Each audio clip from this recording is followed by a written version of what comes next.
you struggling with the feeling that you don't fit into the cookie cutter triathlete mold? Wondering what to wear for your first race?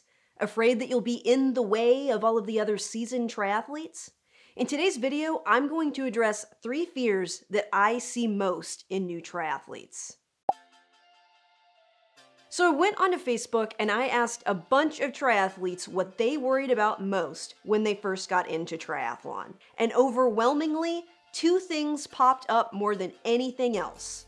Fear of looking stupid, which manifested itself in multiple ways, and fear of drowning. So let's talk about looking stupid. What does that mean? Now, this is a pretty broad category, but the first thing you need to know is that people from all walks of life are triathletes. I mean it when I say that this is a sport for everyone, not just jocks with 0% body fat.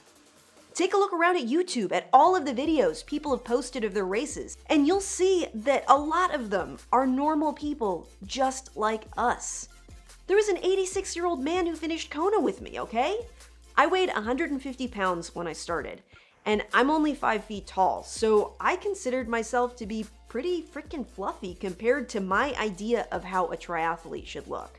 So the next chance you get, go watch a race, and you will be blown away by the different types of people there.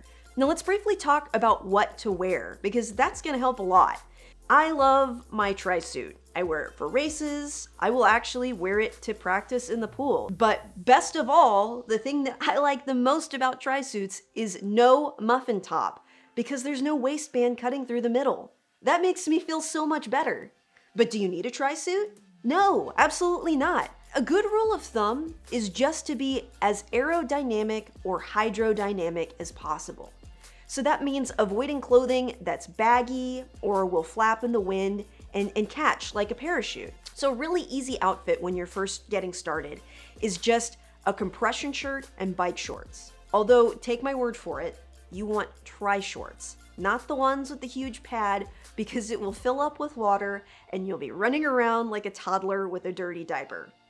And ladies, you can wear a one-piece bathing suit underneath tri-shorts too. I mean, guys, you can do the same thing, but the goal here is to make you feel comfortable.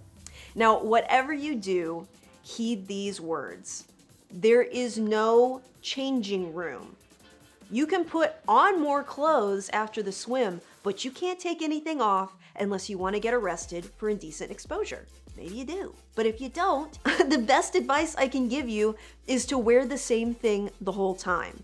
And if you're worried about getting cold while you're running around wet from the pool, your elevated heart rate will keep you plenty warm. And if it is cold, you can just layer on top of what you're already wearing. And unless it's an extreme circumstance like racing in Fargo in the middle of winter, you're gonna be totally fine. You're darn tootin'. So, number 2 is being in the way of other pro triathletes. So with a little spatial awareness and common courtesy, this won't be a problem. The way most triathlons work is when you sign up, they will ask you for your estimated swim time. Now, when they assign out race numbers, the people with the lowest race numbers had the fastest swim times, and the people with the highest numbers gave the slowest swim times. They let people in the pool one at a time, or for open water swims in small groups. So the crazy fast people with the lower race numbers will be gone and out onto the bike course by the time you even get into the pool.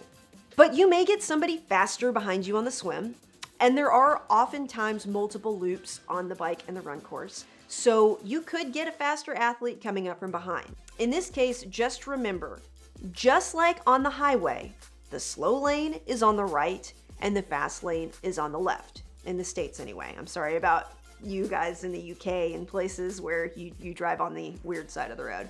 And this is where spatial awareness comes in. It's easy to drift into the center of the course on the bike, so on the downhill sections especially, listen for people who need to pass and check to make sure that there's plenty of room on the left for someone to get around you. And in the end, just remember that you paid for this race just like those Uber athletes, so you have just as much right to be there as anybody else.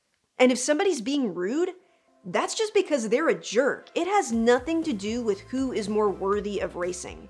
If you put in the time to train, you are worthy, my friend. So number 3 is not being able to finish a race. Everybody has this fear the first time they race, no matter who they are and how much they train for it. If this is your chief fear, make sure that your first race is a sprint. It's short, sweet, and they usually give you about 4 hours to finish.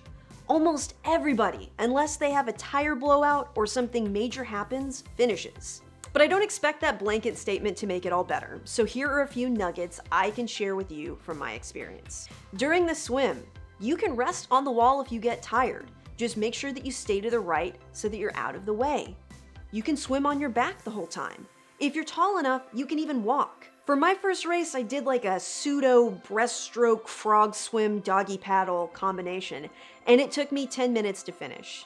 If you do a race with a pool swim, it's gonna be over really fast. Now, on a sprint, the bike course is usually pretty short, somewhere around 10 or so miles, which even if you're only riding 10 miles an hour, you can knock that out in an hour. And you don't need a road bike or a tri-bike. You can ride a mountain bike or a hybrid bike. And the run is a 5K. That is 3.1 miles. And you don't have to run the whole time. You don't have to run at all. You can walk it. In fact, I've seen walkers that are so fast that they outpace the joggers. At a brisk walk, you can finish the run portion in 1 hour. So let's add this up with super generous times.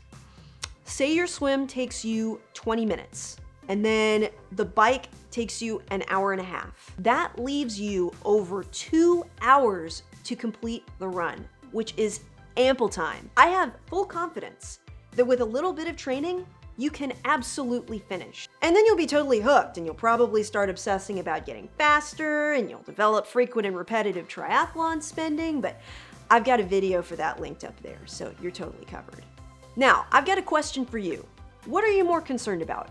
Bike basics, like pumping your tires or a drop chain, or setting up your transition area in your first race? Because I know that can cause a lot of anxiety too.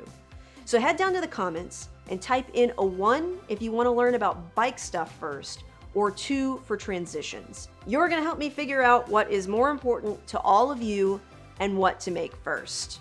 So if you like this video, smash that like button. Hit the subscribe button, ring the bell so that you can stay up to date with all of my content that is made specifically with new and beginner triathletes in mind. Don't forget to check back next week for the newest episode. I will see you then.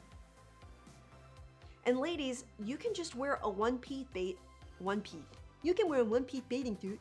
So, if you like this video, smack that like button hard. Subscribe.